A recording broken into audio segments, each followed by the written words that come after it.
विषय है जीवन, मृत्यु और संस्कार। सत, चित और आनंद तीनों मिलाकर सच्चिदानंद। सत, चित और आनंद, इन तीनों शब्दों के अंग्रेजी पर्यायवाची के रूप में एग्जिस्टेंस, नॉलेज और ब्लिस शब्दों का व्यवहार किया जाता है।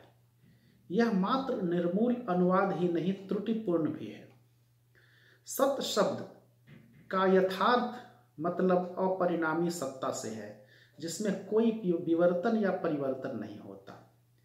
एग्जिस्टेंस एक अपेक्षित शब्द है, जिसका अर्थ है स्थान, काल, पात्र के ऊपर निर्भर है। सत्य का अर्थ विकृत रहित और परिवर्तनीय है। परमेश्वर परम पुरुष आपाततः प्राकृत प्रभाव के अधीन रूपांतरित, विवर्तित या परिवर्तित दिखते अवश्य हैं, फिर भी यथार्थतः उनका कोई गुणगत परिवर्तन नहीं होता। इसलिए सत्य शब्द का यथार्थ मतलब अपरिणामी सत्ता, नित्य, अपरिवर्तनीय, शाश्वत, परमार्थिक सत्ता होता है। आनंद शब्द के अंग्रेजी प्रतिशब्द के रूप में ब्लिस शब्द का व्यवहार अवश्य ही किया जा सकता है, किंतु और भी अच्छा होगा यदि इसे डिवाइन ब्लिस कहा जाए। अर्थात मनुष्य आत्मगत भाव में जिस वस्तु निरपेक्ष आनंद का उपभोग करते हैं, वह कोई वस्तु सापेक्ष नहीं, आनंद नहीं। चित्त का अर्थ ज्ञान नहीं, चित्त माने चैतन्य, कॉन्शियसनेस। इसी चिति शक्ति की सहायता से अनुमन श्रेष्ठ वस्तुओं को क्रियान्वित करता है अथवा उनका भोग करता है। वस्तु की इसी चिति शक्ति की सहायता से जीव सब्जेक्टिवाइजेशन अथवा किसी का आत्मस्थिकरण कर पाने का सामर्थ्य अर्जन करता है। इसके पहले के अध्याय में कहा गया है कि अजस्र अनुसत्ता, भूमा, पुरुषोत्तम, परमात्मा, इन सभी का सम्मिलित रूप ही सगुण ब्रह्म है। सगुण ब्रह्म विधृत समुदाय विश्व ब्रह्मांड में भूमा मानस का कल्पना मात्र है।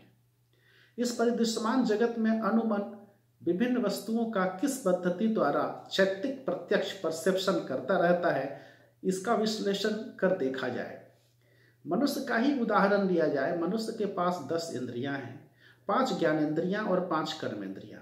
ज्ञानेंद्रियां इंद्रिय ग्राह्य वस्तु समूह से उत्सारित तन्मात्र समूह को ग्रहण करती है। अतः आपाततः स्वीकार करना ही होगा कि ये इंद्रियां ही बाह्य वस्तुओं की ज्ञात्री सत्ता है। प्रवृत्ति इस पर्याय में चित्त संज्ञावाही नाड़ियों, अफरेंट नर्व्स के इंद्रिय द्वार से इन तन्मात्रों को ग्रहण कर संश्लिष्ट वस्तु रूप धारण करती है। अहम तत्व समझता है मैं एक वस्तु को प्रत्यक्ष परसीव करता हूं, किंतु अहम तत्व का यह जानने या समझने की क्रिया सत्ता के अस्तित्व बोध के ऊपर निर्भर करता है। मनुष्य तभी कार्य कर सकता है जब उसका अस्तित्व बोध होता है। पहले मैं हूं, उसके बाद ही तो मैं कार्य करता हूं। इस अस्तित्व बोध का दार्शनिक नाम महत्तत्व है। इस अहम तत्व तथा महत्तत्व के जौथ भाव से कार्य करने से ही इंद्रिय वाहित तन्मात्र के माध्यम से जीव ठीक तरह से चैत्तिक प्रत्यक्ष करता है। तब बात उठती है कि महत्तत्व, अहम तत्व और चित्त, इन तीनों का समवाय जो मन है, वही मन इंद्रिय ज्ञाता है। इसलिए तो कहा जाता है इंद्रिया नाम मनोनाथ।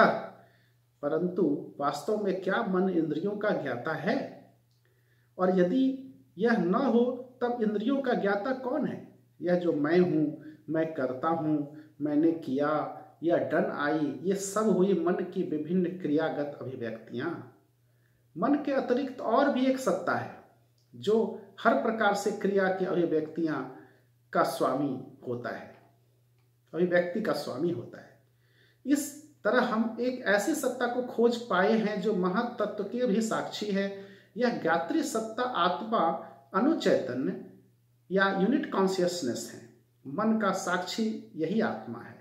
अतः विश्लेषण के अंतिम चरण में हम देखते हैं कि ज्ञातृत्व शक्ति आत्मा में निहित है, न कि मन में।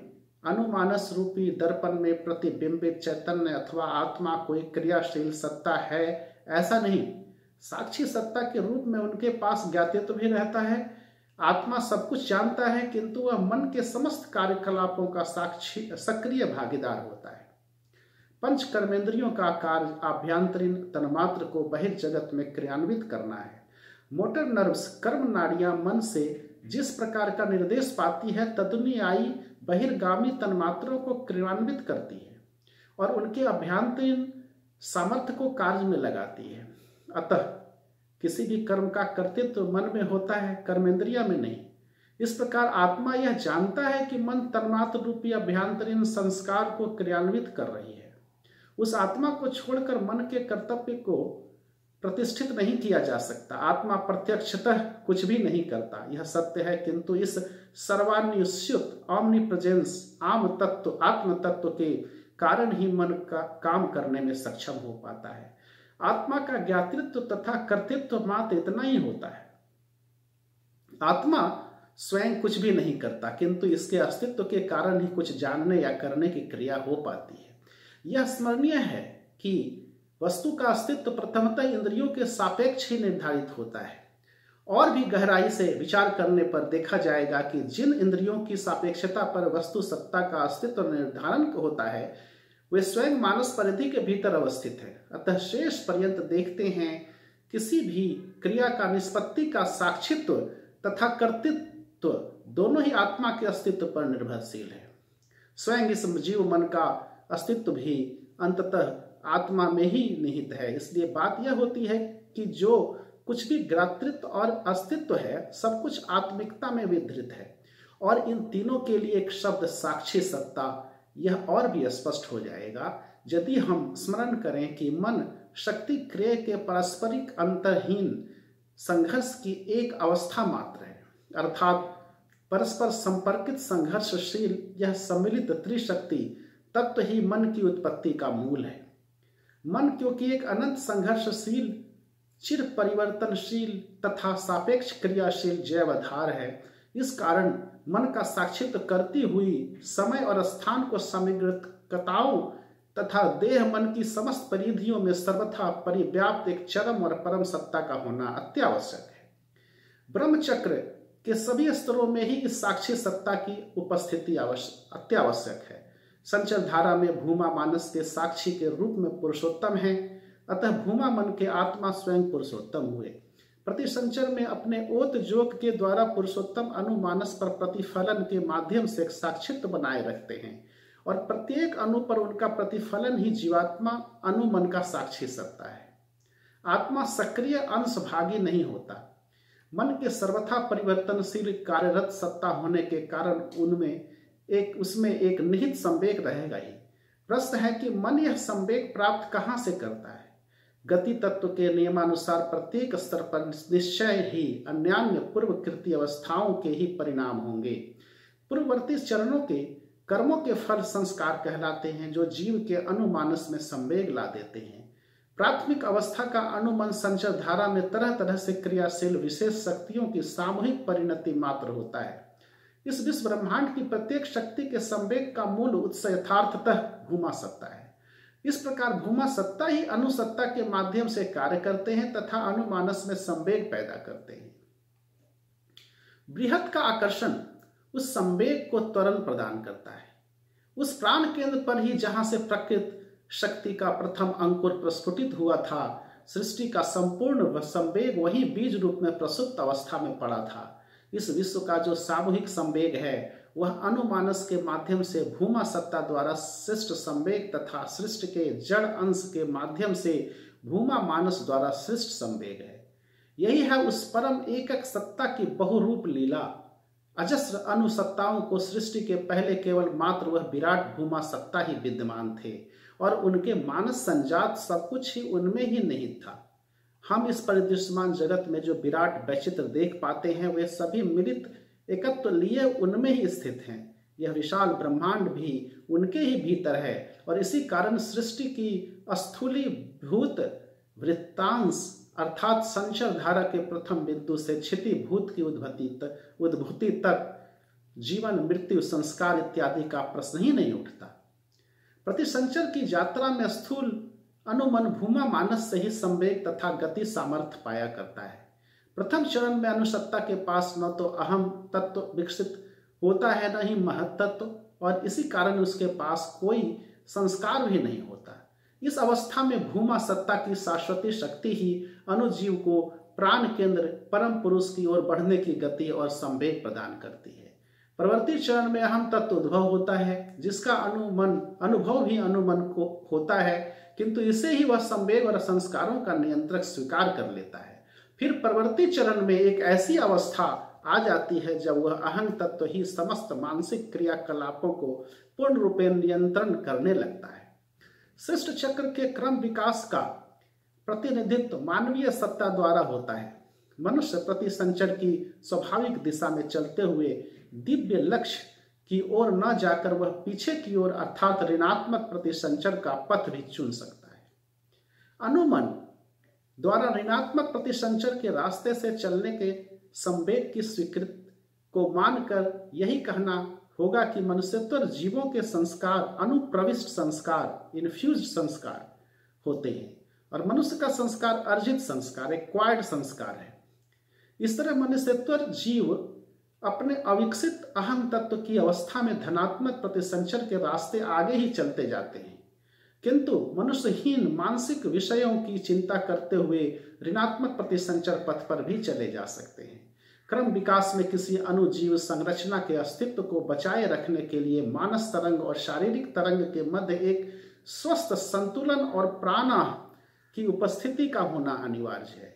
सत्ताएं शारीरिक हो अथवा मानसिक, सभी से ही तरंगें उत्सारित होती रहती हैं। जब इन शारीरिक और मानसिक तरंगों के बीच समानांतरता बनी रहती है तो केवल उसी अवस्था में किसी अणु संरचना जो अनेक सत्ताओं का एक सामयिक रूप मात्र है का अस्तित्व अक्षुण्ण रहता है।